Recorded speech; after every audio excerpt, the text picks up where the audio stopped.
Hello Turkaholics, thank you all for listening to this episode of Football a la Turca. This is Season 2, Episode 4, covering Matchday 4 of the 2019-2020 Turkish Super League season, recorded on Tuesday, September 17th, 2019. I am your host, Kaan Bayazit, and I am once again joined by my co-hosts, Yakup, Marufoglu, Burak Sezgin, and Özer, Dindjer. Guys, welcome to the show. Hello, thank you, sir. It's great to be here again. Smiling today. Yo, thanks for having me, man. It's a lovely Tuesday evening. And of course, we're coming off the back of a successful international break. 2 wins for Turkey. We already covered that, Burak and I did, last week. And our promised transfer episode is not come yet, guys. I'm sorry. It's been hectic. It's been a hectic 2 weeks, of course, with our European previews. I hope you've checked those out. But if you haven't yet, go back and check those out. We previewed Group C, J, and K in the Europa League, of course, the groups for Trabzonspor, Basaksehir, and Besiktas. And then we also previewed Group A in the Champions League for Galatasaray. That one dropped just this past Sunday. Özer, I spoke to you for that.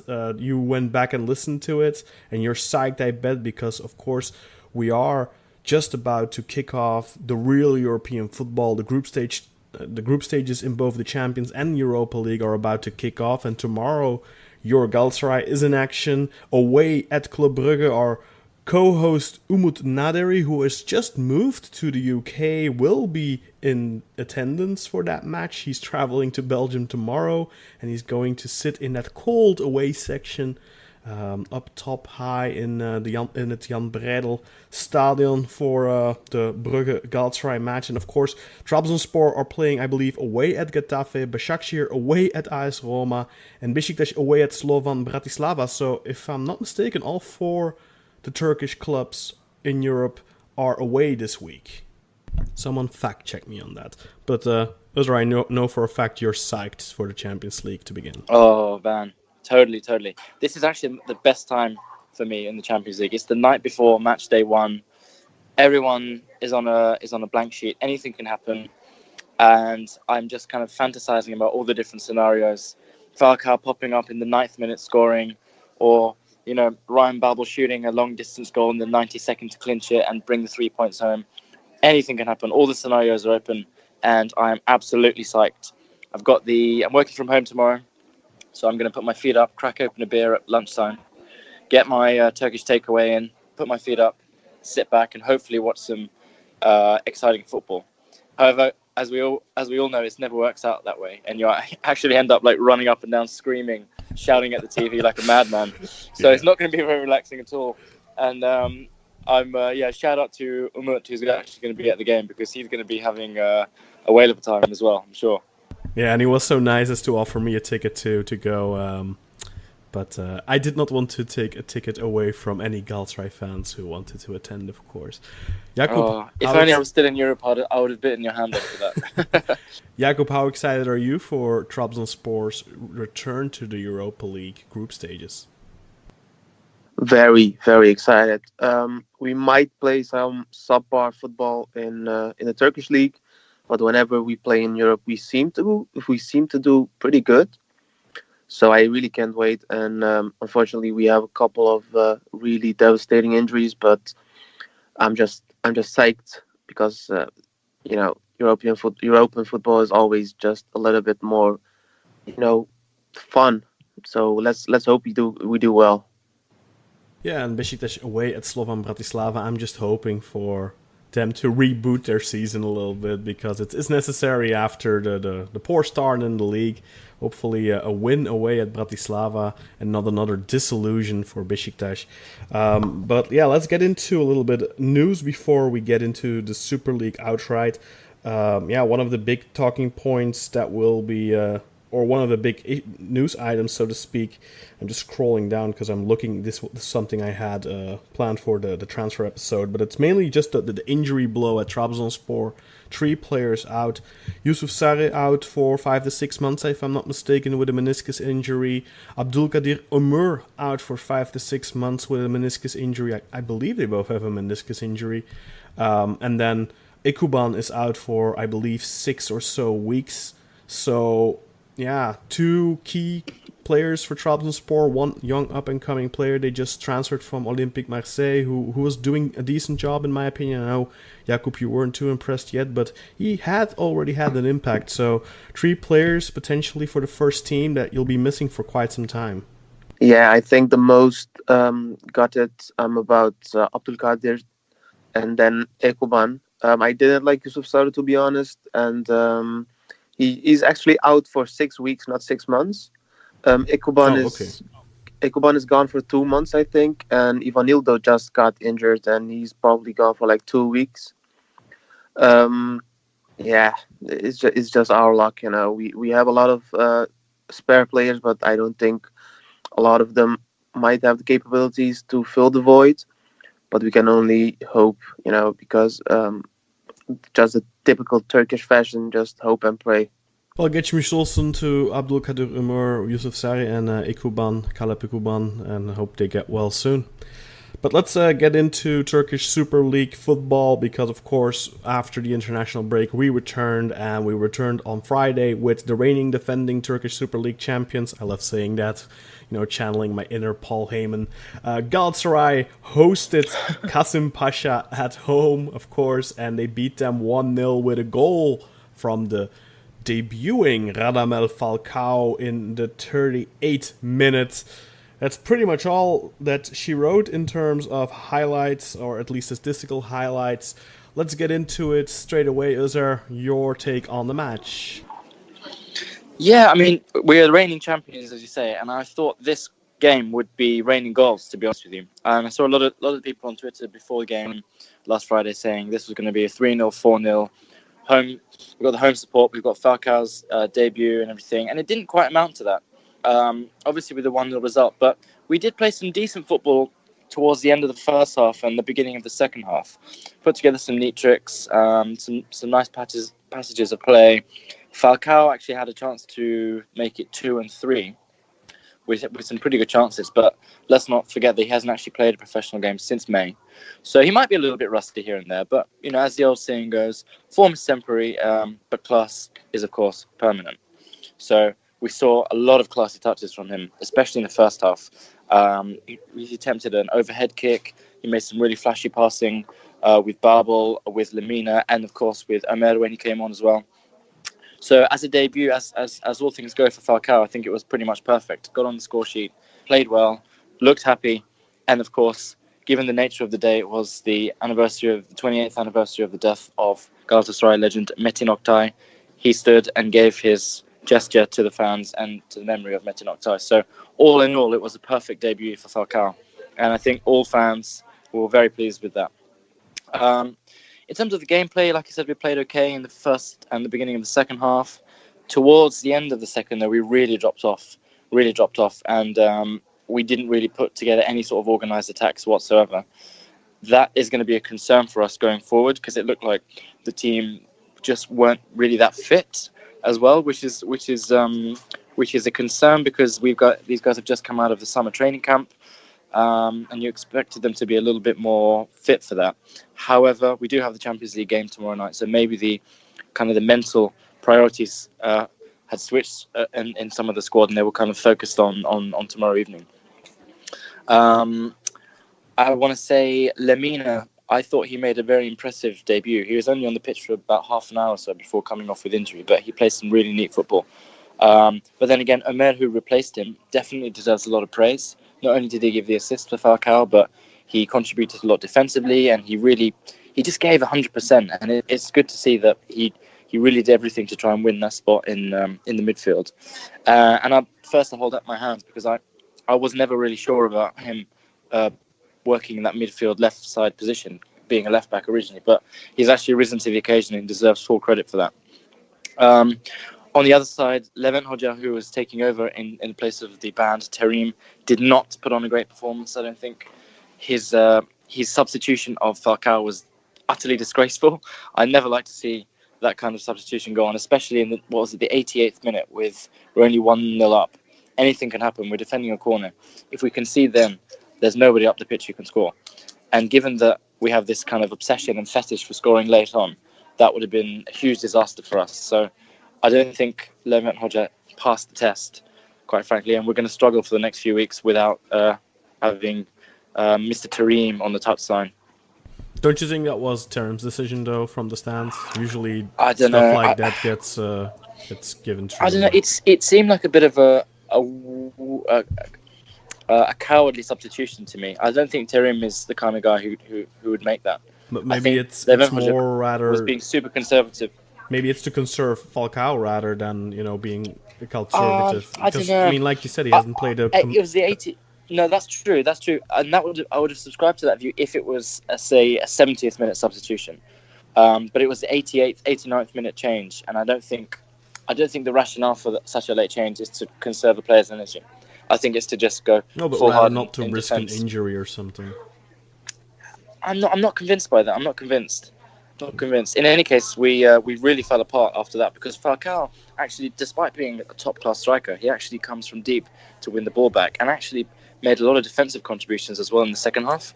Less effective going forward, but quite effective in defense. So I thought that was a really bizarre change. All in all, decent debut for Falcao. If he had more match rhythm, he probably would have gotten on the score sheet once or twice more. He had one really good opportunity. I thought the second one was not that big of a miss. The second one was more that I think he tried to square it for Babel, and his pass was a little bit overhit. But that one, exactly. I don't think that was too bad. And then he had one shot that just went past. But that's something he may score on another day. But all in all, a decent debut for him. Got a little lucky on his goal. Took a massive deflection, but I mean, shot was going towards the goal anyway.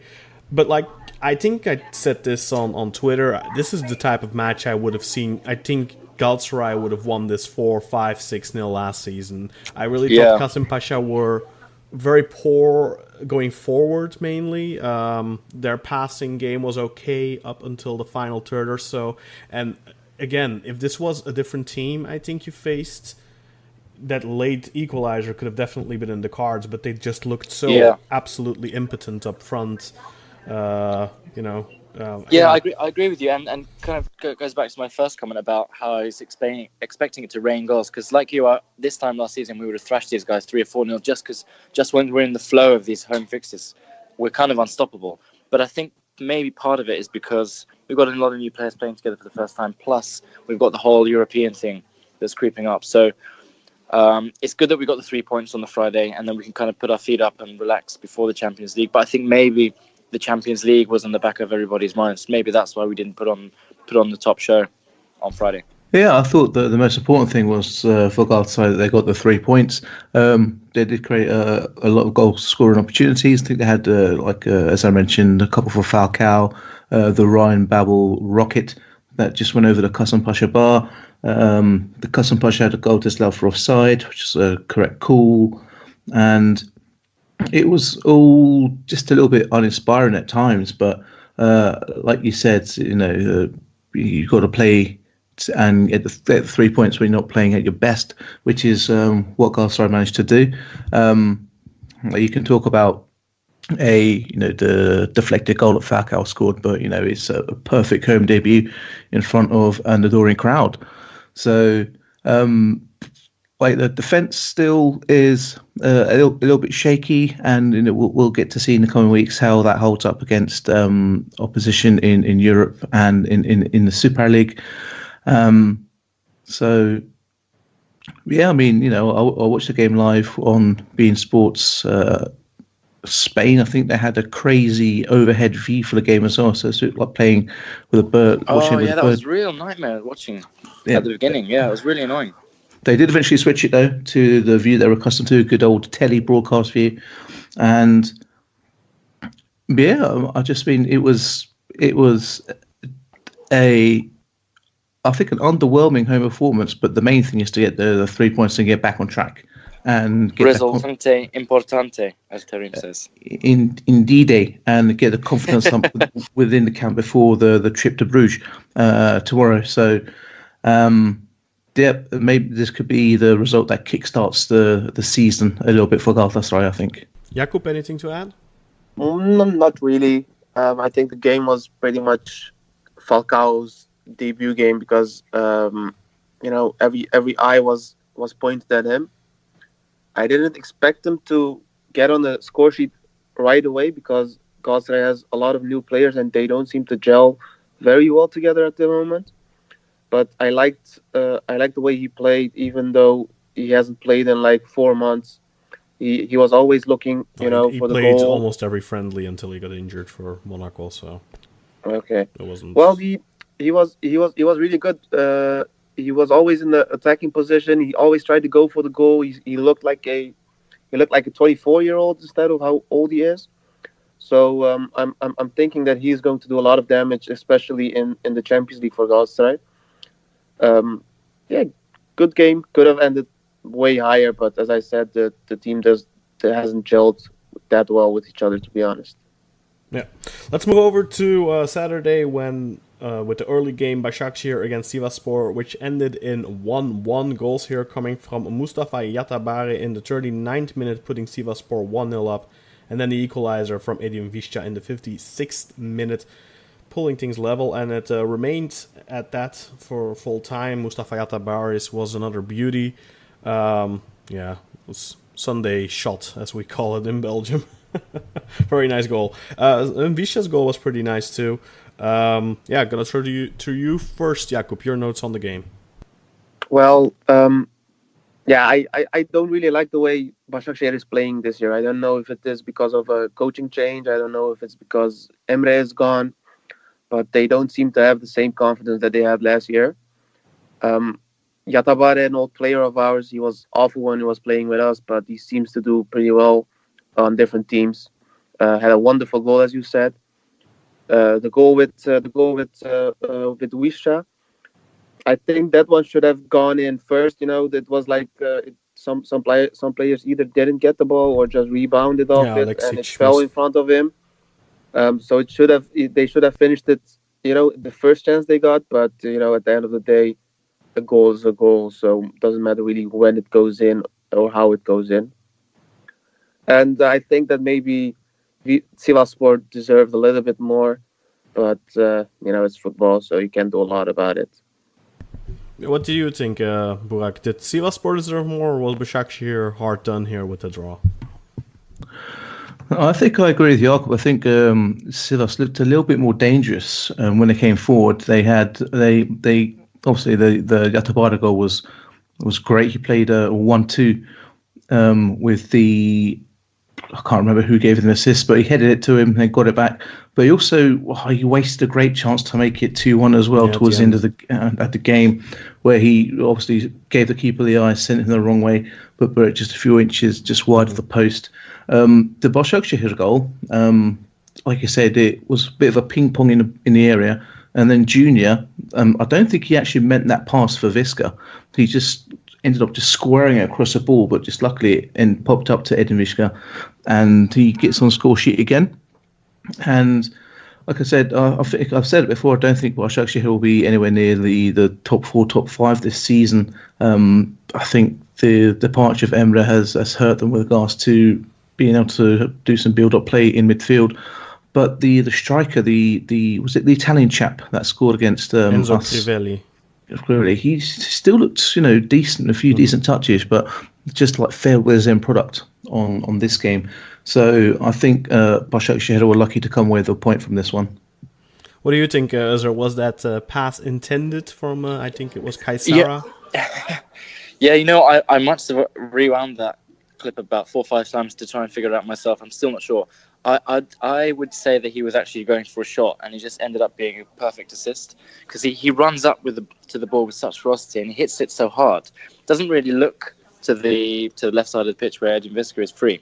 So I think he's going for a shot, but he ended up delivering a brilliant assist, and it was a funny goal. Yatabara's goal was brilliant. The link-up play. It was Emre Kılınç who gave the assist, by the way. That was a great little 1-2 that they had together, and the miss at the end was just agonising. Basically an open goal. He could have made it 2-1, and I think Sivas deserved to have won that game. Yeah, my only note to add to that is I think Daniel Aleksic had a decent debut. He missed some chances for sure, but he was very involved, and I think they made a good move there with replacing Mosoro with Aleksic. Yeah, you're right. He was involved with all of their positive attacks. He was behind them. Yeah, he'll definitely be a good get for them, I think. but I agree with you guys. I think they're not going to be a massive player this season. But yeah, still maybe top 5, top 6, we'll see. Moving on to the next match, Gazisehir Besiktas. This one ended 3-2. And yeah, this game was mainly revolving around something that happened in the 6th minute. Quick throw in by Gazisehir. Vida misses his control. And I think it was, let me see, I think it was Koyade who then got the ball, went on one-on-one with the goalkeeper, and Vida taps him on the ankles or something, or on the back of the boot, and brings him down in the box. Red card, penalty, and yeah, that's that game. You know, it shaped the entire game. Patrick Tuomasi converted. I struggled with that name last time too. Tuomasi converted from the penalty spot 1-0 after 8 minutes. And it took quite a while until the 59th minute. Guray Vural doubled the scoreline for Gazisehir. And then 2 red cards in the 75th minute after a VAR check. Koyade getting sent off and Mohamed El Neni getting sent off on his debut. I believe he had like 1 red card in his career in more than 200 games, and now on his debut for Besiktas he gets sent off. Basically Koyade elbowed him in the face during a duel, and El Neni just kicked him like out of reaction. So correct decision to send both players off, I feel. Then Raman Shipsa made it 3-0 in the 79th minute. She, flashes back to Sivasspor on match day 1. But then Umut Nair scored for Besiktas. He had just come on as a substitute for Guven Yalcin in the 83rd minute. And just not even a minute later, Atiba Hutchinson, again on a corner this time, scores 3-2 and made the last 15 minutes, because there were 9 minutes of added time, very interesting. Besiktas coming close, very close once through Josh Kevin Nkudu to make it 3-3, but at the end of the day, Gazisehir get a deserved 3 points, 3-2, and I said it before the season started, I think Gazisehir are going to be decent, and of course they had that horrible opening match day loss against Fenerbahçe, where they gave away 3 penalties in 20 minutes or something, and they were never going to do well. But after that, they rebounded well, they've done well. I was not too surprised that they gave Besiktas a run for their money, but yeah, that red card decided the match almost, I think. It was never really we couldn't really see what Besiktas are capable of after that. And it's unfortunate for Besiktas. They have a very bad start to the season, just 4 points out of 4 matches, kind of reminiscent of Fenerbahçe last season. And of course they will be missing El Neni for at least 2 games, probably 3 or so, because I don't think the TFF or the PFDK will just let him off with 2 games. That will definitely be 3. Rightly so. That was a really bad challenge from El Neni. It was such a vicious kick, and it was with no intention to play the ball or anything like that. He only had the intention to hurt the player. So I would expect him to get 3 or 4 matches for that. That wasn't even a challenge. I mean, it was just a reaction. Exactly, yeah. Well, yeah, exactly. That's the thing. It was completely off the ball, and it was just completely with the intention to hurt the player. I'm very worried about El Neni, to be honest, because I've seen him a lot playing for Arsenal, and he was linked with Galatasaray at the start of the summer window, and I was petrified because I really don't rate him at all. Not necessarily for the disciplinary stuff, just because I think he's an extremely overrated player. And then suddenly, almost out of nowhere, he ended up signing for Besiktas. So I don't know. I don't have huge hopes for El Neni. And his behaviour in that moment just made me think that he's not very serious about this loan move at all. So I don't know what your first impressions are. I guess you didn't have much to see before that, but I think it's a very human reaction. It's like when someone takes a swing at you, you're going to react, right? I don't know. The swing was wasn't as bad as his response at all. It was completely disproportionate. I don't agree with that. He just makes an elbow to his face. I do 100% red card. 100% agree with you that this is like a 3 or 4 match ban. But I think it's a human reaction. If somebody tries to hurt you, you get angry, you get pissed off, and it's a split-second decision. And some people say, you're a professional, you should be above that. But when you're a professional athlete, you don't get trained to not have human responses to getting assaulted. So I don't know. If somebody tries to elbow me or elbows me in the face, I'd probably give him a punch. The difference is here, instead of kicking him, if you push him, you probably don't get sent off. The kick is just absolutely stupendous. But yeah, I don't know. For me, it's a human reaction. I'm not excusing it. I'm just saying I would probably have done a similar thing if I was in his shoes. So I don't think it. Go ahead, yeah. I mean, with Quaresma gone, you need to have another player to fill the dumb red card quota, you know. So good thing yeah, but that's different. Any. Quaresma, this is not a player losing the ball and then being petulant like a child and kicking someone from behind because his trick didn't work. It's not the same thing here. I think he skipped a couple steps, but it's still the same.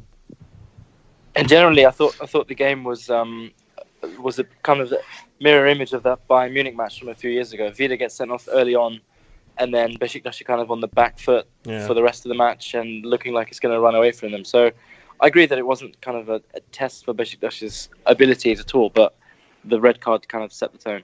But in that Bayern match, at least, I don't think you could blame Vida there, because that was a poor pass back from Atiba, intercepted, and he actually tries to play the ball, and and Lewandowski just taps it just before he manages to tackle it, and then takes Lewandowski down. So that's a different thing for me. That was a normal. Maybe he should have let him go, but he still had a chance to play the ball. Here, this was just his lights going out, like, oh, fuck, I fucked up, and then he took him down. This is absolutely unnecessary because, first and foremost, I don't think Coyote is going to score there because he's not a good finisher, and Karius was coming out really quickly. He was in a decent position, and even if he does score, that's not the end of the world, but you're putting your team down to 10 man after just 6 minutes, giving away a penalty. You're basically giving away the match. Vida made an Instagram post after the game apologizing for his mistake and all that. So I don't blame Vida or anything like that. I think, stuff like this happens. It's football. Defenders are going to get those cards from time to time, unfortunately, for their team. So, but it's of course it was unfortunate for Besiktas, but at the end of the day, if you look at the chances Gazisehir had afterwards, I think they hit the post 2 or 3 times, and then Besiktas come close to a draw in the end. But at the end of the day, if you look at the full 90 minutes, and of course that red card shapes the game, but it's a correct decision, so you can't really say anything about it. And if you look afterwards, the amount of chances Gazisehir had, the amount of chances Besiktas had, I do have to say Besiktas continue to play. I think, for example, Gazisehir's second goal was an example of Besiktas trying to push for the equalizer, so it's not like Besiktas gave up or anything. Even after the 3-0, they didn't give up, so that was a little bit of a positive there. So Besiktas, despite that, didn't play poorly with 10 man, but for me this was one of those games. I think I knew what Burak felt like last season, where it's just like after a couple of minutes you're just like, ugh, it's 8 minutes and I just wish this match was over already. Burak, is that the sentiment you had a lot last season? Yeah, pretty much. It's a coach's worst nightmare, isn't it? You work all week for the game, you get your game plan down, you get your tactics, you work on them on the training field, and within the first 6 minutes, bam, red card. You have to reshuffle, you have to reorganize your players, and it was a tasty game, wasn't it? There was like 4 yellow cards before the El Nene and Coyote. The red cards happened, and there was again 4 yellow cards afterwards as well. So yeah, but nothing over the line. I felt I was surprised by the whole Coyote El Nene thing. It didn't feel like a tense match. Okay, there were some yellow cards, but like, I don't really know where that came out of. I don't know why Coyote decided to suddenly take a swing with his elbow, basically. It just didn't feel like that type of a match. And yeah, it was just aggression by both teams. I think El Nene's been hanging out with Granit Xhaka a little bit too much in London, and he's got a bit of that thuggery about him. So yeah, we'll have to see. Indeed, he'll do his ban and come back, and we'll have to see how he fits into the team. But like Özer, I'd never really rated him at Arsenal, and so I don't know how he's going to do for Besiktas when he comes back from his ban. Yeah, it's a question, of course, now. How much is it going to impact him mentally? I think in terms of profile, he's the right type of player, so we'll have to wait and see. I think maybe at Arsenal they expected a little bit too much from him, But I think if you're playing him in that role as a controlling midfielder who covered a lot of ground, good passing game, but don't expect too much from him, I think he's okay with that. But we'll have to wait and see. He's not a long-term move, probably, because there's no option to buy to my knowledge. Well, there's an option to buy for, I believe, 18 million or something, so that's never going to happen. But I mean, the other main takeaway for me for Besiktas, once again, I think I said it last week and probably the week before, well, last game and the game before, but Güven Yalçın is he's just not good enough for Besiktas at this level. He's a good, talented player. He's only 20 years old. He gets on the score sheet from time to time, so he's definitely got something, but he needs to go out on loan. He needs to play for a smaller club, and preferably in a two-striker system or something, but he is just such like a black hole that sucks everything in it, and that's just what he feels like. He's not able to hold up. His hold-up play is horrendous. He can't combine with other players. He's only effective when he's in the box, and then even when he's in the box, like when I don't know how many times Nkudu ran down that left wing and tried to put in a cross in the box, but he's never somewhere useful. So I don't know. As soon as Umut Nair came in, that was better. Besiktas really, I hope against Slovan Bratislava, they'll do away with Güven and start either Umut or Diaby up top, and they just have to pray for Burak Yilmaz to get back and then to stay fit, because otherwise it's going to be a very long season for them. Anything to add, Yakup?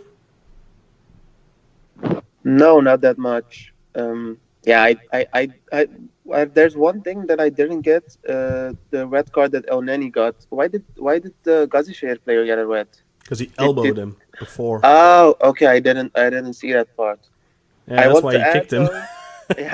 I want to add though. I'm happy to see that Hutchinson with his old bones is still scoring goals. So that's nice to see.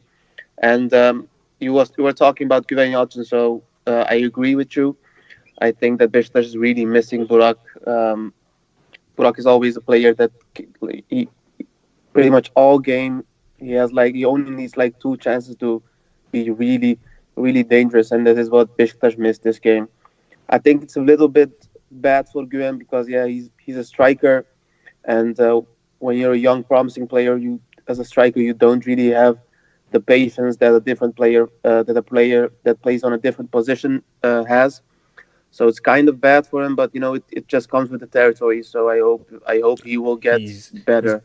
He's drowning right now. He's just not. I mean, I'm not saying he won't be, because look, Burak, when he first came, he had a really good start at the club and really promising start when he was 21 years old. But then he kind of had that period where he was drowning too. So it's normal for younger players.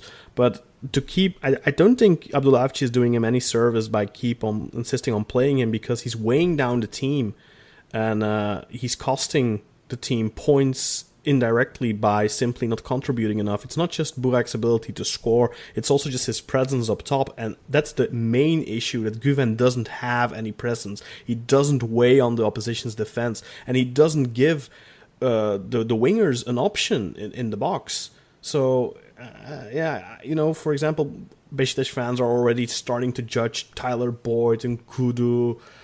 These guys aren't good enough and blah, blah, blah. I don't think you can make that assessment either way, whether they are or aren't, until they're actually playing with a proper striker up top. And I was very disappointed with Diaby starting on the right if he was fit to play, because apparently he was ill midweek. But if he was fit, he should have just started up top. I think he had a decent game. He had 2 or so of the most dangerous actions for Besiktas until the goals. So he did some good stuff on the wing, which isn't his main position. He is really a striker. So I hope Abdullah Avci isn't going to make the same mistake as Keizer did at Portugal, at Sporting, and insist on playing him on the wing, because you can play Diaby on the wing, but his main position is as a second striker really, but he can also play as a 9. So I hope that he either starts against Bratislava or Umut. Let's move over to the next one. That's Antalyaspor, Kayserispor, a match with a lot of goals, just like the Gazisehir Besiktas match. We have 4 goals in this match, 2 for both teams. Antalyaspor Kayserispor ending in 2-2. Goals here coming from Gustavo Blanco in the 2nd minute, putting Antalya 1-0 ahead. Then Emmanuel Adebayor scores from the penalty spot to make it 1-1 in the 44th minute. And then in the 50th minute, Serdar Özkan does the same from the penalty spot, putting Antalyaspor ahead once again. And then in the 74th minute, Benoit Poulain scores the equalizer for Kayserispor, making it 2-2. Benoit Poulain came from Club Brugge, by the way, Özer, in case you're interested. Let's talk about the main thing here, the penalties. Both were awarded by VAR. Were they correct? I'm going to go to the man of the law first, Burak. Indeed, here we go. Well, the penalty that Nazım Sangare gave away, I think, was stonewall penalty. We've seen this before on a few occasions. I think the difference between this one and other ones we've seen is the ball was shot heading towards goal, comes off Nazım's knee, and then it hits his arm, which is extended high. It's used to make his body bigger, as it says in the law, because I'm a man of the law. And by all means, I believe that was the correct decision, the penalty. Although I must admit, when I saw Adebayor step up to take it, he did that little Simone Zaza shuffle on the spot, like we saw in Euro 2016. So I thought he was going to miss it. And then we were going to get loads of memes of Adebayor as a duck pacing on the spot. And then Nazım goes down the other end and actually wins a penalty. And I think there's no argument with that. I mean, he gets his shot off, but it's the follow through from the Kayserispor play completely takes Nazım out, puts him on his ass, and that's again, a stonewall penalty. It doesn't matter that Nazım has actually got his shot off and it's been saved or deflected. I can't remember, but the follow through is worthy of the penalty. So those are my takes on the two penalties, and I think a fair result on the basis of the game. But both teams had some good attacking play, some good chances on goal. The equaliser for Kayseri, great header. That's what you're taught to do in school. Head it down. This time there was no Gordon Banks-esque save from the Antalyaspor goalkeeper. And who is it? The Antalyaspor missed a great chance at the end to try and make it 3-2. I think if the player had... if he was a size 10 boot, size 10 boot instead of a size 9, that's going in. So, but fair result on the basis of the game, I think. That was one of the worst misses ever. You got to see that Turkaholics. If you haven't gone to the Bein Sports website and watch, it's cringeworthy. It makes you cry inside. Indeed, it's so much worse than the miss by the Yatabare against Basaksehir. Was it worse than Nkudu's miss against Rizespor a couple of weeks ago? Open goal. It might be actually, yeah. Moving on to Sunday, Ankaragücü hosted Yeni Malatyaspor, and I think I professed, or at least predicted, that Yeni Malatyaspor would have a tough season due to their European adventure, but so far definitely not the case, as they trash Ankaragücü in Ankara 4-0. Goals here coming from Adis Yahovic in the 26th minute. That was an interesting goal. Thierry Bifuma in the 33rd to make it 2. Then Guilherme with a stunning shot in the 43rd minute to make it 3. Then Stelios Kitsu gets sent off in the 76th minute after he had already gotten a yellow card in the 45th minute, and he received his second here. And then Michel Donald made it 4-0 in the 82nd minute, making it a runaway victory for Yeni Malatyaspor. I don't really think there's much to say in terms of, anything interesting apart from the goals. Adis Yahovic's first goal, that was a little bit of a blunder at the back for Ankaragücü. I think it was Thiago Pinto and Pazdan colliding with each other, basically spilling the ball, and I'm not sure who it ended up with, but then he squared it, I believe, to Yahovic, and he made it 1-0, and I think that basically illustrated the type of evening it was going to be for Ankara. Is there going to throw to you first? Yeah, I mean, Malatyaspor play some really fancy football, and it makes me really sad to think that they were so close to qualifying to the next round in Europe. Because, as you say, it would have been great to have them on board because they play much better football than any of the guys who are in Europe right now. Yeah, and let's not forget they were just a penalty away. If there was VAR in the Europa League qualifiers, they probably would have been in the group stages, and that would have been 4 more interviews for me to do. So thank you, Malatyaspor, for not qualifying. Yeah, okay. No, just kidding. Of course, the coefficients would have been nice. But guys, anything to add? Beautiful goal by Guilherme, but yeah, not much of a contest this match. Runaway win for me and Malatyaspor. Yeah, I mean, you should definitely check out the goal by Guilherme. Definitely a pole driver with his left foot goes in, and we Fenerbahçe play Ankaragücü next week. So for me, I'm happy to see them get trounced 4-0. So that gives us some hope going into next week's game. Demoralized. Indeed, Schadenfreude at its finest, shall we say? But yeah, I think Ankaragücü struggling at home. Sergen and Erol did the old switcheroo. You go to Marti, I'll go to Alanya. It's worked out a little bit better for Erol right now, probably due to Sergen's hard work last season. Right now, after 4 games, it's worked out better. But I mean, Malatya have had a good start too, so I think it's worked out for both of them.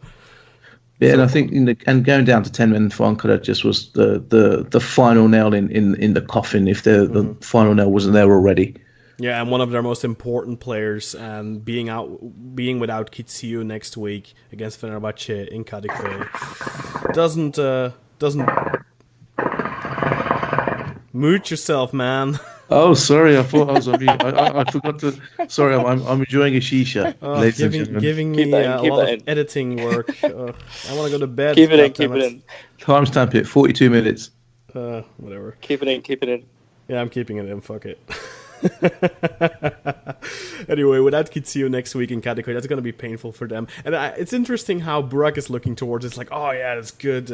It's the meat is being tenderized already, and I'm just looking at it like, oh my god, we still have to play Malatyaspor, and we still have to play Alanyaspor, and we still have to play this and that, and all these teams are looking so much better than we are right now. And I'm dreading playing these teams, and you're like, oh yeah, let's bring it on, Ankaragücü. The meat is ready for the barbecue. Yakup, anything to add on this one? No, not at all. Thank you very much for keeping it short. On to the next one. Çaykur Rizespor, Göztepe. Another one I don't think we'll be talking about too much, but there's one really big point of interest in this one, and that's the penalty that Göztepe got, and then it got overturned for an offside. It was a penalty and a red card, actually, for a handball on the goal line, saving a goal, basically. So the big question here is that offside decision. It's clearly an offside, but was the player involved in the play? Was he obstructing the goalkeeper or anything like that? I don't know. Man of the law, please shed your light. That was absolutely crazy. Yeah, please do, because I've never seen a red card rescinded before. Neither have I. I thought that was absolutely potty. But was he interfering with play? I think he was interfering with play, just by being in and amongst. It wasn't as if he was standing on the edge of the area and he was offside. He was in amongst the karambol, as we say. But he wasn't the guy taking the shot, right? He wasn't the guy taking the shot. He was about 3 or 4 yards to the right of the goalkeeper. But was he in the goalkeeper's line of sight? Was the goalkeeper looking at him as well, and not looking at the guy in the middle? But was he offside at the time of when the ball was being played into the box, or was he offside at the time of the shot? Or because it wasn't really clear to me, honestly. I've watched it a few times. I'm looking at it again, and it's just really tough to see. Yeah. I think he was offside the time the ball was played, and if it was, and the referee in his estimation has deemed that to be interfering, then it's the correct call. no penalty, no red card. So you go from absolute euphoria to absolute dejection for poor Göztepe, who are still suffering from the Cameron Jerome effect. So, and that was they haven't they haven't scored in 10 of their last 15 games. How terrible is that? The Erendirdiok effect maybe for them this season, and the Yasin effect. So many effects going on at Göztepe, so I don't know, you have to choose one each week, but that was the most talk-worthy point of an otherwise really dull game. Yeah, I think even the commentator was explaining it with such dreary voice, he just wanted it to be over. Watching the highlights, Serdar hit the bar on a free kick, though, in the second half or something, but yeah, it was didn't look like a super interesting match, and Göztepe continued to struggle. Yakup, do you have an outspoken opinion on the penalty being rescinded and the red card? No, but I didn't really get it because with what you said, I thought that he wasn't really involved in the play, so maybe it shouldn't have been rescinded. But I like, we talked with you before we started about that. I don't really like VAR a lot because it stops the play a lot. But with moments like this, you can just see the words it has. And as both of my co-commentators said, I never seen a red card being rescinded. So pretty sure I saw it last season, but I don't remember what league it was in. So, but yeah, I've seen a red card rescinded through VAR before, but don't remember when. Yeah, but otherwise a really dull game. The only thing that I remember is that a player of Göztepe was 1-on-1 with the keeper, and a defender, I think, of Çaykur tried his best and he stopped him, and I don't even remember his name, but it was a really good chance that he stopped. So pretty much the only thing I really remember of the game. Rize remain unbeaten, if I'm not mistaken, and that's the main takeaway from this match. Let's move over to Denizlispor Konyaspor, another unbeaten side. Denizlispor suffering their first defeat at home to Konyaspor 1-0, and the guy scoring here was Faruk Mia. Once again, that young stud scored a very stunning goal. And the main point I wanted to talk about here was Isaac Saki's yellow card in the 19th minute. That looked like a high boot on the shin. Yeah, for me that's a red card. You know, we had this argument last week, 2 weeks ago, whatever, where we were comparing was it not Lemina, but Seri, and why he got a red card, and then Nkudu didn't, and then we were talking about the height of the boot. So go back and watch that. Listen to that in episode 3, season 2, episode 3. We delved into that. But this looked like a very high boot for me from Isaac Saki. I don't know if you guys saw it. So if you did and you have an opinion, please chime in. Are you sure? Because it doesn't really look like that, to be honest. It looks like he's going for the ball. He's going for the ball for sure, but his foot is way too high. Let's agree to disagree then. Isn't it like way above his ankle? It's like shin height? No, I think you should really watch the position.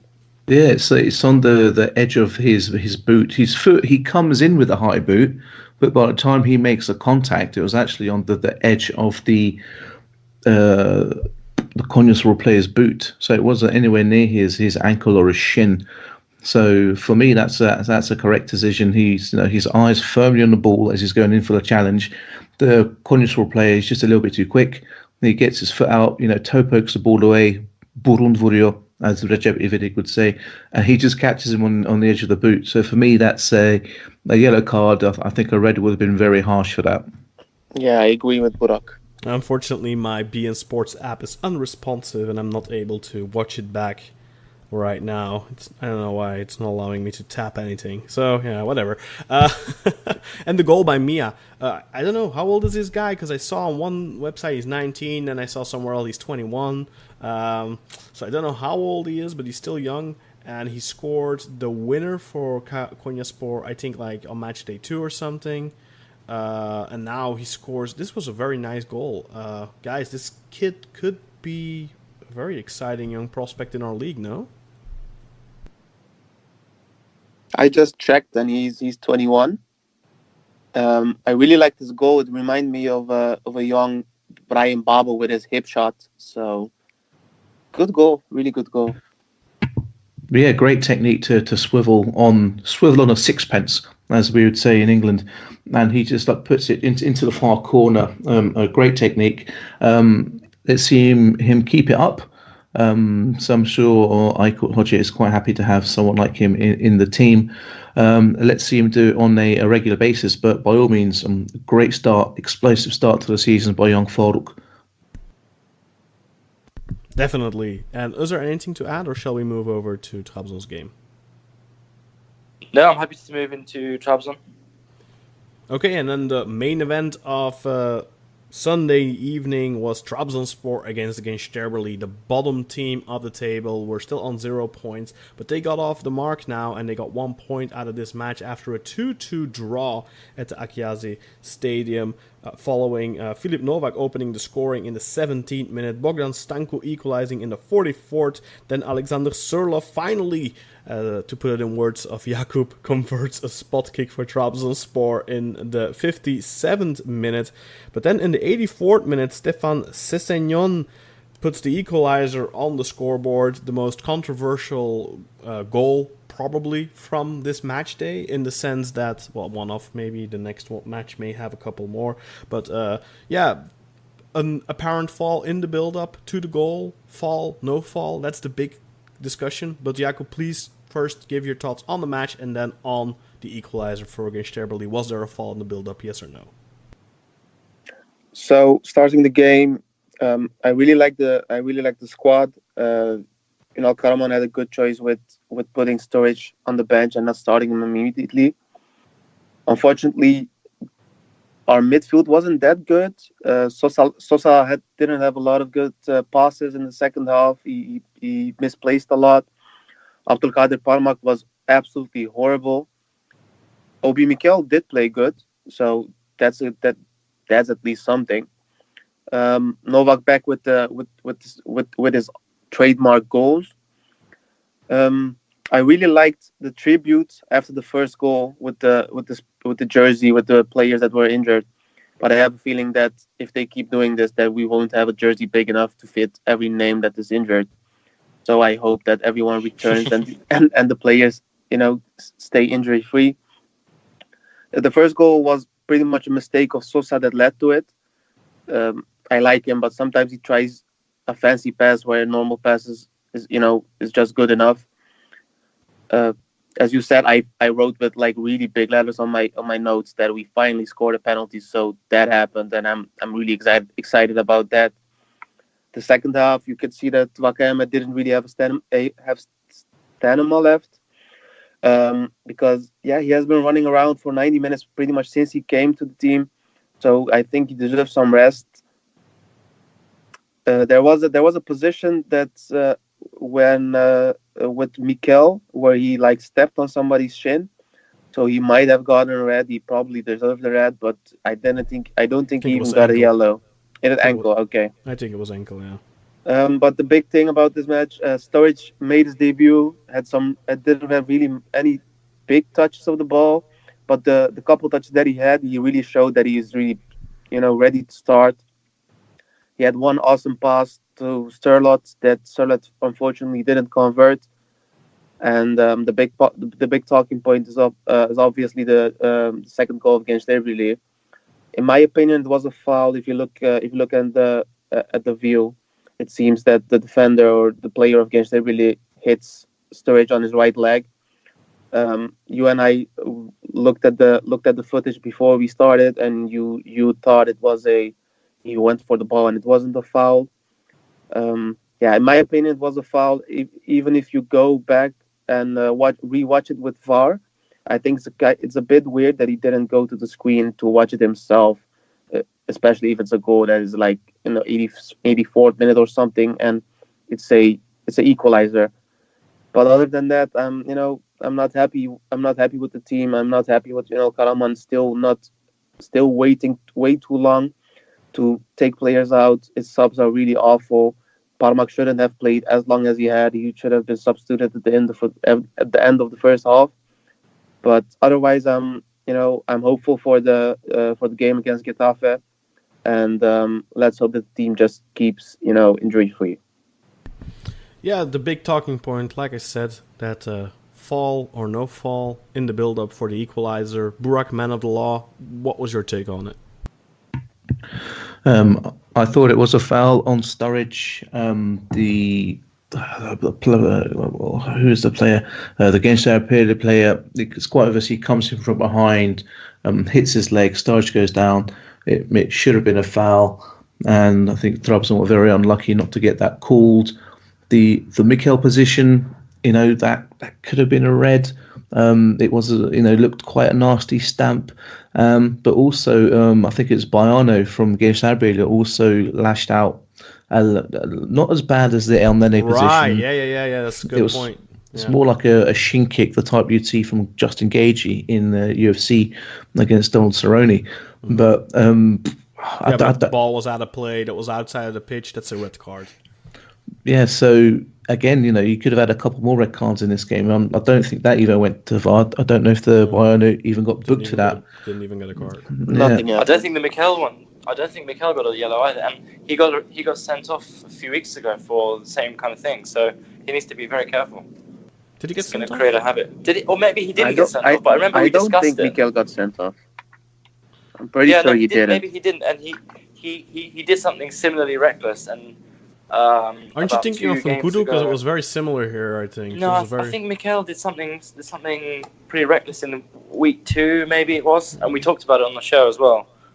The only things he has done until now is like score on goals or lead to own goals. I think maybe I'm thinking. I think you're thinking about Nkudu. Maybe at least I'm thinking about Mikel doing some sort of like detrimental action towards Trabzonspor. Was it a fall in the build-up? Your take on that? Oh, the Sturridge position. Yeah. Yeah, I think it was. I put down that I thought that was a foul on Sturridge. Yeah, for sure. I think I'm the only one then who thinks it wasn't. I think he got the ball. I looked at it multiple times, and it just feels like, he's coming in from behind. It just looks like he taps the ball away from Sturridge, and as soon as Sturridge realizes he lost possession, that's the feeling I got, that he just went down easy. I'm not saying there was no contact, but yeah, the right leg. Yeah, so look at Sturridge. Sturridge's right leg. He gets a kick. Okay, but the ball is on his left leg, right? So but he's stopping the ball with his left, and then he gets hit on his right leg. So that's why he goes down. I would say I'd take a look at it right now, but as I said before, my stupid app isn't working, so I'll take your word for it. So if that's the case, then definitely something that should have gone to VAR. And then it's just another one of those things where VAR is a good thing, but it should not be used in a selective manner. These things need to be consistently corrected. Then you can't have it corrected one week and not corrected the other week. We've seen plenty of nice goals disallowed because of a handball in the build-up or a fall in the build-up somewhere. I don't think it was in the Super League last season, but I remember a goal last season where one team scores, but it's disallowed because there's a fall in the build-up, and from the resulting free kick, the other team scores.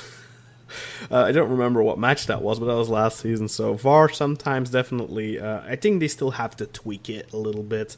But let's move over to Monday. I think we all kind of expected Monday, Alanyaspor, Fenerbahçe. Alanyaspor have had a great start to the season. They have a very good team in terms of individual quality, but I still think that we kind of all expected, you know what, Fenerbahçe, they're in a good flow. They drew last week against Trabzonspor, but they're going to get back right into it, and they're going to get a win here. And it looked like it was going to happen, because after 39 minutes, Tolga Ziyech put Fenerbahçe 1-0 up on the road.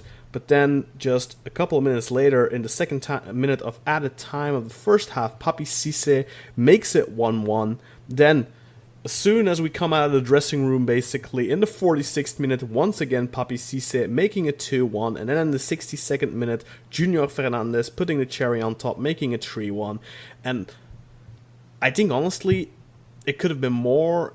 There's at least one stonewall penalty early on in the match, I think, where Luis Gustavo, I think it was Cissé, he just steps on him, pretty clear. And there's a couple of maybe situations. One where I think Cisse is going up for a header and he's getting a push in the back a little bit. That could have possibly been one. And then one I'm really not clear on what happened.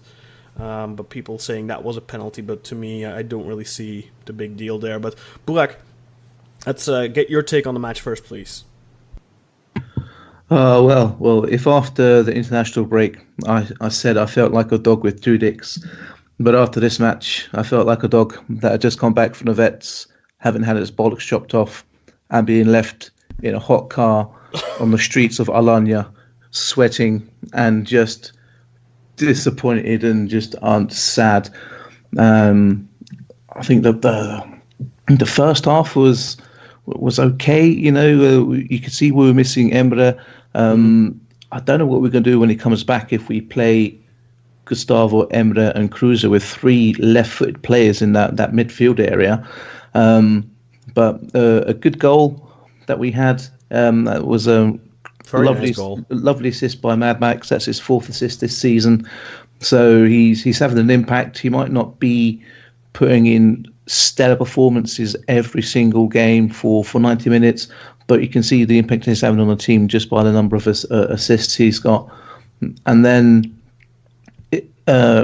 you're about to go into the half-time, 1-0 up, and then you just have a complete breakdown in communication between Altay and the defender. I don't know what happened there. Earlier on in the first half, Altay came out and kind of flapped at something, but made up for it by chasing out and chasing the ball down and jumping on it. So that was good bravery. But this was just, two individuals not having any communication between each other, and on the basis of play, it deserved the equaliser for Alanya.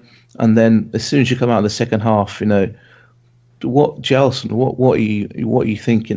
There's been lots said about Cisse being in the box when the ball was played, which we can maybe come to a little bit later. But let's just discuss the fact that Gelson, just another individual error. I don't know what happened, whether he just switched off because it was the start of the second half. Horrendous individual error and lovely ball put away by Cisse.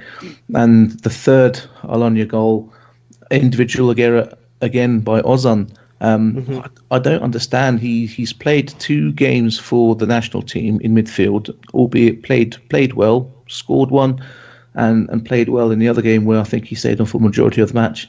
And then you shunt him straight back to right back when you've got someone like Murat Salam who can play that position, and you could maybe put Ozan into the midfield position alongside Gustavo or alongside Tolga. I would have gone with Gustavo and Ozan with Mad Max just in front of them.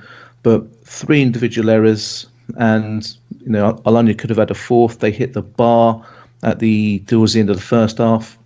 The penalty position that we're talking about with Gustavo, Gustavo plants his foot on the ground, and the Alanyaspor player comes in and falls over it. So to me, that can be given as a penalty, and that cannot be given as a penalty. It's shades of grey, and I think it depends on the referee on the day. That one didn't go to VAR, so you can see what the referee thought about that one. Then the VAR probably thought the same thing that you did, that it's the interpretation of the ref. And Indeed, they didn't know. So. And then the supposed push on Cisse, it was, it's just very, very, very, very mild in the back. That would have been a very, very harsh penalty. I think that's just, you see it in all the leagues around the world, all the weekends, a defender just getting a soft arm to the back. And then at the end, towards the end of the second half, Fenerbahçe could have had a penalty when Alpara was brought down. You can watch it in slow motion. It seems as if the player takes the ball and the man. Is it the one where he's running out of the box? Kind of reminded me of Nani a couple of years ago. Is it that one? I don't know. It's when Alpara drives into the box towards the byline, and the Alanyaspor player comes in, and you could say he kind of gets the ball and gets the man as well. So I wouldn't say that's a Stonewall penalty, but it could have been given on another day. Mad Max had a good chance with a header. It just seemed that he kind of pulled out of it a little bit. So I would have liked to have seen a little bit more bravery because he looked a little afraid, right? When he was heading, I was like, "Ugh, that ball's going to hit my face." You just saw this big Alanya defender running towards him. And I thought, I don't want to get clattered here, but I mean, come on, Mad Max, you're Mad Max, show some testicular fortitude, and get in there. And the heat and the humidity, must have played a part. You could see the players were absolutely drenched in sweat by like the 15th, 20th minute. But on the basis, we didn't play horrendously bad. It was shaping up to be a decent away performance going into the end of the first half. But even the goal then, we talk about the individual error that Altay and the defender had. The back pass from Zanka that put Altay in real trouble. He had to just boot the ball out for a throw-in. And again, there was talk about the throw-in being taken from the wrong place and the ref asking him to take it from the correct place. That happens every week. Someone takes a throw-in from the wrong place and the referee pulls it back and says, hey, no, play it from there. I don't recall ever seeing... What happened there? Did he refuse to move back, or what was the controversy there? I failed to see it. I think what happened is the Alanyaspor player took the throw in and the ref called it back. That's what I think happened, because I've tried to expunge this game from my memory. But there's been a hoo-ha made about that, and the fact that Sisu is in the penalty box as Altay played the ball to Jarlson. But you've got to. But he's not the one winning the ball, right? No, that's Tassos the Greek, and he was outside the box when the ball was played by Altay to Jarlson. So everyone seems to have a different version of the rules. I've checked it on EFAB because, as you know, I am a man of the law, and it clearly says there. Sorry, we're going into this now. I thought we'd come to it and end the game, but it says if an opposing player doesn't have time to leave the box, then play continues as normal. And what happened is Altay got the ball. He wanted to put it into play quickly, and Cisse was just striding out of the box. Normal. He wasn't interfering with play. He wasn't a menace or a threat at all. It was just Jarlson completely switching off, suddenly realizing, oh shit, Tassos is running towards me. He just goes to smash it, and it just rebounds. It comes off Tassos' sin and lands exactly into the path of Cisse, who suddenly thinks, oh, hang on, I'm on for a goal here. And so another day, that could have just come off Tassos' shin and gone out for a corner, or just landed behind Cisse. It was just on that particular day, at that particular time, with that particular deflection, it landed right into his path. So stunted. We've had 3 decent games playing good football. Vedar Boric was a little bit isolated, unfortunately. I think it just happened. I was expecting a little bit more from Dindjer after his goal for Turkey's first international goal. I thought he'd come in, bring with confidence. He had a bit of a quiet game. We did have no Farida magic this time. He came on again, and did he? I was watching the game. I was like, well, you should put Ferry on. And he was on, I guess. That goes to show, doesn't it? And even when Mevlud came on, as a last ditch, come on, try and get us a goal. Mevlud, that didn't work. If it's 2-1, it's different, but at 3-1, you're like, yeah. Not, I mean, especially at the height and the heat and all that. And I want to say credit to Errol, but I don't think Alanya were the better team on the day. They just, made the best of our 3, horrendous errors. So, let's get back, regroup, just have a good week of training, concentrate again, and we go again next week against Ankara at home. But Erol Bulut, potential future Fenerbahçe manager. We all know why I love him so as well. Yes, don't rub it in. Yakup, okay? And he still has that lovely curly hair, not as long as it used to be when he tied it up in a ponytail, but he's it's like a good porn actor if he do that. Exactly, a good example of a young manager. He applied his trade abroad for a bit. He grew up in a German game, so he's got maybe a different unleash of football as opposed to someone who's born and bred in Turkey. So, like I say, not a horrendously disappointing performance, but just disappointing individual errors. I thought maybe we could have done with Zeitz coming on instead of Alpad, but I understand Arsenal are thinking, let's give Alpad a go. Maybe he's a little bit more a trickier player than Zeitz. He goes on more dribbles and takes more people on, whereas Zeitz kind of just sits there a little bit deep and tries to play a few key passes here and there. So congratulations to Alanya, congratulations to Erol Bulut, and keep your heads up, hi lads. And also a defence. We're still playing with only one real recognised defender in their correct position as well. So I think that's got to weigh on the board's mind as well, thinking why didn't they strengthen a little bit sooner? But in the financial situation we're in, they said, no, let's go for Gustavo, who I was impressed with. He does seem a bit of a bitey player. He's got a bit of that aggression about him. I think we'll probably see a red card. Yeah, I was just going to say, season. I think he will probably... yeah, and when Rami comes in as well, I think we'll see him get into a few scrapes. So it'll make things interesting on these discussions we have. Yeah, for sure. So the big question mark here, because all the hoo-ha after the matches, Fenerbahçe want this game to be replayed, is what the media are pushing out. I don't know if that's actually the case, because same things are being said about Besiktas supposedly, and that's completely false. It's been denied, I think, by club officials. But people are putting those things out there. For Besiktas, it would be because the throw-in before the penalty for Gazisehir was a rules infraction because the guy threw the ball in with only 1 foot on the ground, and and then here, of course, the whole debate is, was Cisse in the box and is that against the rules and blah and blah. But your definitive answer, what's your opinion? Should this match be replayed based on that? No. There you have it. I think it's there purely for show and nothing else. Yeah, I can't imagine this match being replayed either. Plus, I think, it would be a tremendous loss of goodwill for Fenerbahçe from, anyone.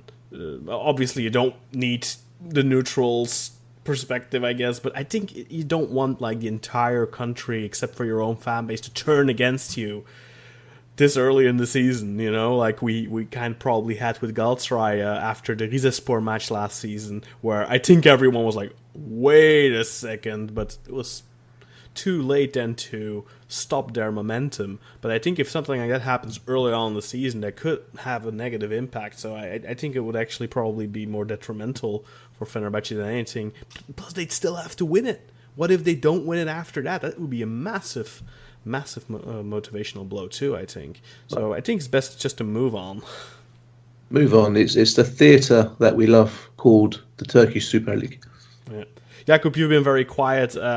What's your impression of Alanyaspor, the only team remaining perfect in the league, 12 points out of potential 12 out of 4 games? Impressive start for Erol Bulut and Alanyaspor. Are you surprised at all by this? Not really. I mean, I'm a bit, because we talked about it 2 weeks ago, but they seem to, they seem really hungry. They are one of the only teams that is that seems to approach any game like a do or that situation, So, I do think they played really good, but I have a feeling it was because Fenerbahçe was really, really bad. The defense was awful. Altay had really, really, unfortunate mistakes. You really hate to see it with a young player, to make such mistakes. It's really hard to bounce back, probably, especially if you're a keeper of a big club like Fenerbahçe. But I think that, they deserve the praise. I don't really think that they have the capacity to keep this going for a long time. The season is really long. They are fortunate to only play in the Super League. So with maybe the Turkish Cup next to it, they won't have to rotate a lot. But, keeping this going for a whole season long, you need a good coach, which they have. But you need also players to have, the mental fortitude to keep going. And with teams like this, you always see that they drop off after a certain point. Every season we have a couple of teams that are like the surprise of the season, but they really drop off really quickly. And I think the difference between teams like that and big teams is that, you have to have those 2 or 3 players that keep the team going, even if you have a bad match. You have to try and get a good result of a bad match. So I think that if you look at the matches that they have played until now, they really deserve to be where they are. But I don't know if they will, keep this going for a long time.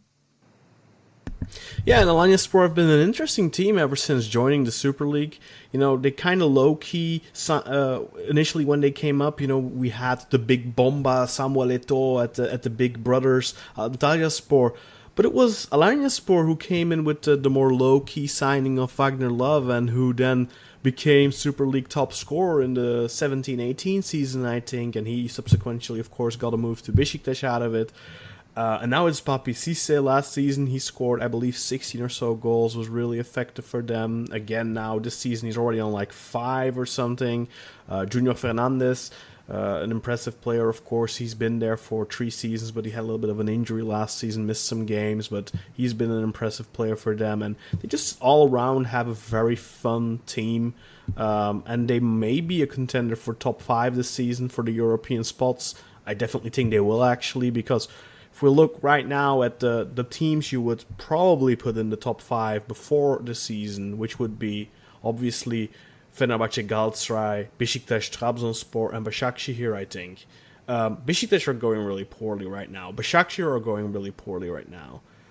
Galatasaray are picking up wins now, back-to-back, but they're still not very convincing. Fenerbahçe have looked good, but now they suffer their first defeat. And Trabzonspor are struggling with injuries, and they've been playing some good football, but I think, how many wins did they have? Like 1 or 2? So they haven't had the best start to the season either. So yeah, Alanyaspor wouldn't not be surprised with this bonus that they already have right now, which we'll get into a little bit when we look at the standings. But they've already got a nice bonus over the second place team, so they could really, with that bonus, put themselves in a really good position going forward towards the end of the season for those European spots. And they got really close last season, let's not forget too. So yeah, Alanyaspor, very exciting team to watch. I think it would be very bad for Turkish football if this match got replayed.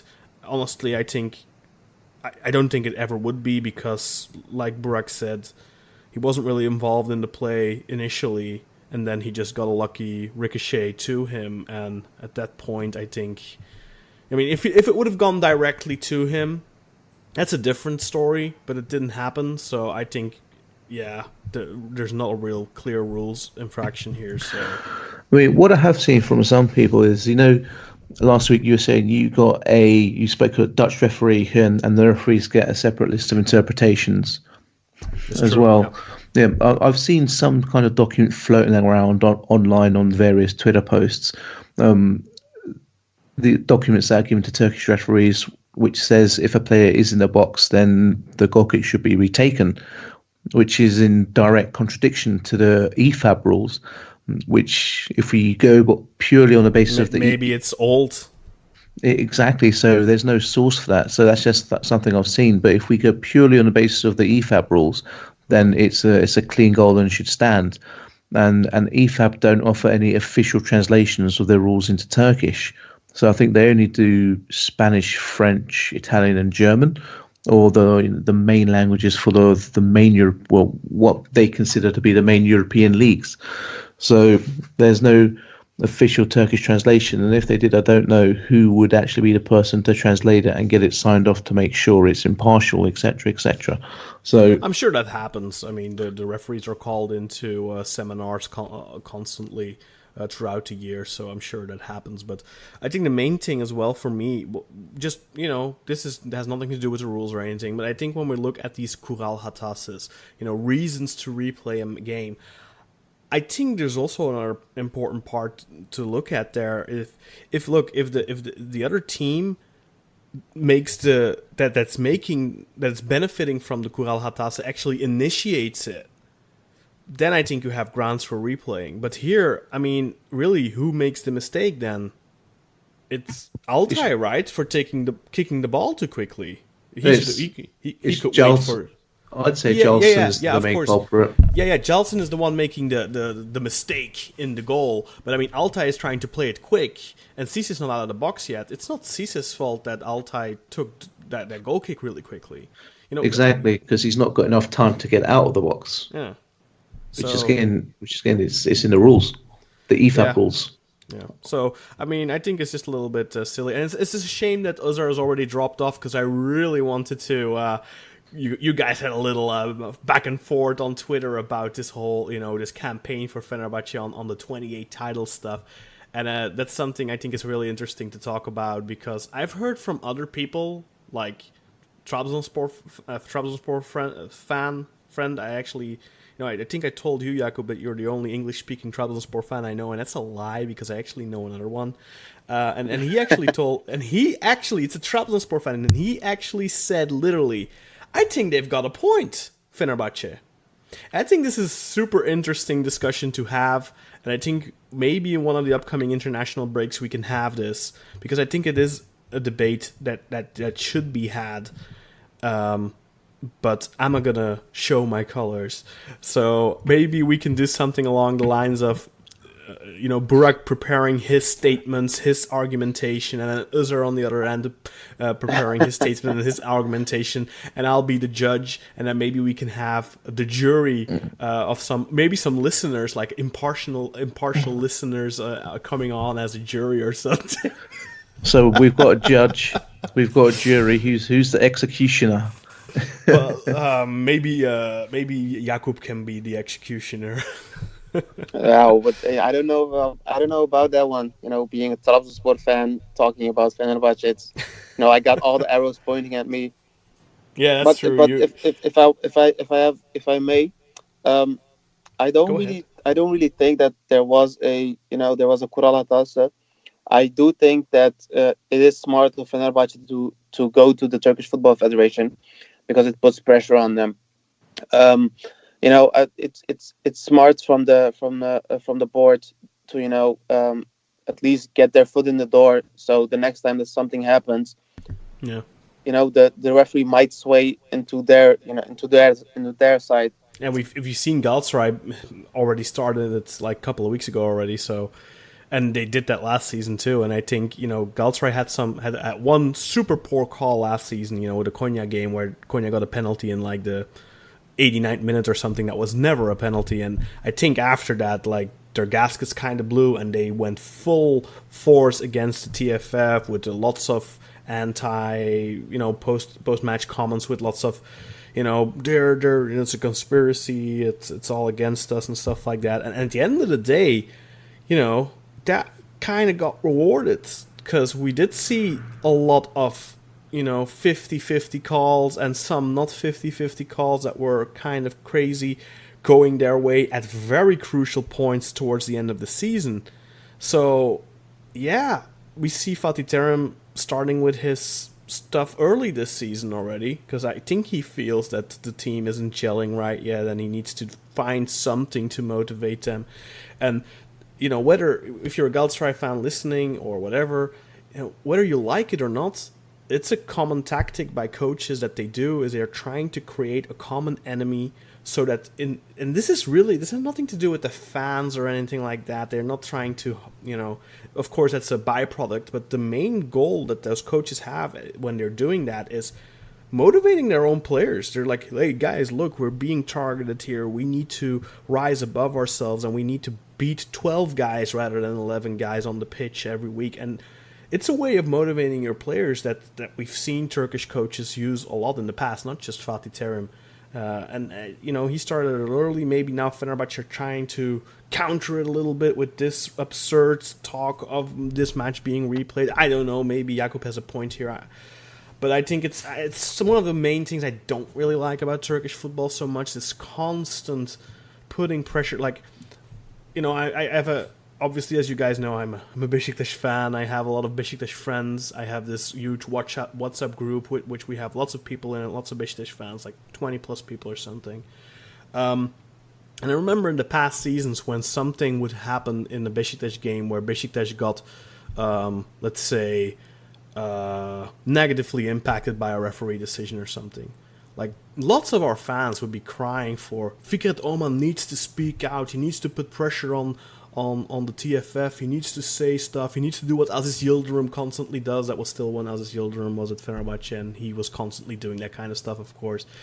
And you just see this from the fan culture, that the fans expect this from their clubs, which is so, I don't know, abstract. It's something I don't like to see. I would just prefer to let their feed me. Obviously, sometimes stuff happens where you cannot not say anything.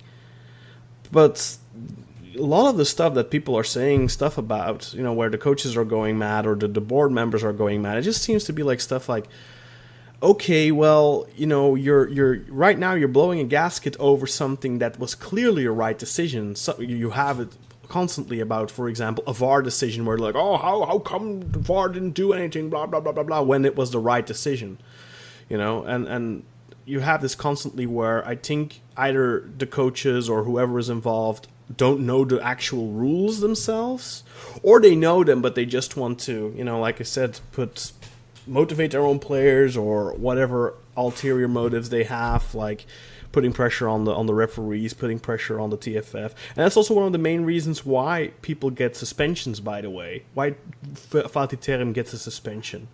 And then you have people saying, well, okay, but this coach and this coach does it too. Why aren't they getting as harsh suspensions? Then I think then you go back to, well, maybe that's the first time that guy does it, so maybe he gets off with a fine. But this is like the umpteenth time Fatih Terim does it, so obviously he's going to get a bigger fine. And I mean, he did it plenty of times last season already, and he just continues doing it. And no matter what they give him as a punishment, he keeps doing it. So I don't know how you can really. And it's a shame Özer isn't on here anymore, because I know he was very outspoken about the Fatih Terim suspension, but. I don't know, at this point, I think after all the complaining he constantly does and constantly putting pressure on the refs, as the federation, at some point you just have to, it's the pot that's boiling over. I mean, it's the game next to the game, It isn't something that is only happening in football. It happens in pretty much every major sport. And Fatih Terim and the big coaches do know, and the big teams do know that, there is a payoff to crying. It might sound a little bit weird, but there is a payoff to crying and to, complaining. And you see it a lot when you talked about, being in a big group of Besiktas fans. Pretty much every fan is always located in some kind of echo chamber, where everybody just keeps repeating what the first one said, like, the federation is against us, the federation is this, the federation fight is that. all the time, man. That's like complete opposite. You've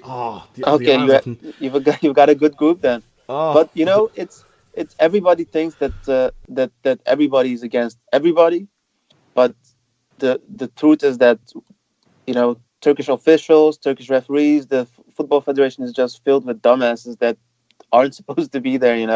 They're just incompetent, and it has nothing to do with a certain team or a certain color. It's just what it is.